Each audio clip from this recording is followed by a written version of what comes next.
Good evening everyone mga guys. Sabat Shalom Israel.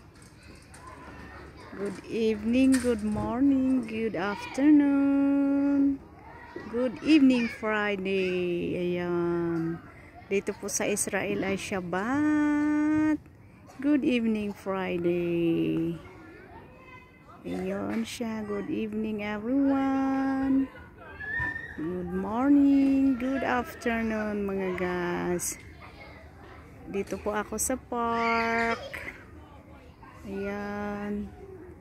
Ito po yung mga sasakyan dito. Nakapark lahat. Ayan siya. Ayan yung mga bata. Nagrararo sa park. Ayan.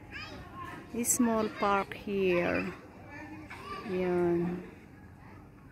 Nang oras na ngayon, it's already 7 o'clock, 17 evening here. Ayan siya.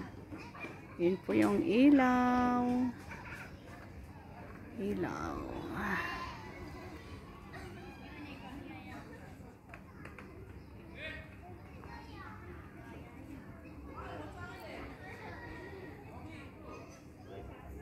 Ayun siya, ikot ko dito ng konti. Ayun, maraming sasakyan na nakapark. Ayun siya. Ayun, maraming salamat. Good evening everyone. Bye bye.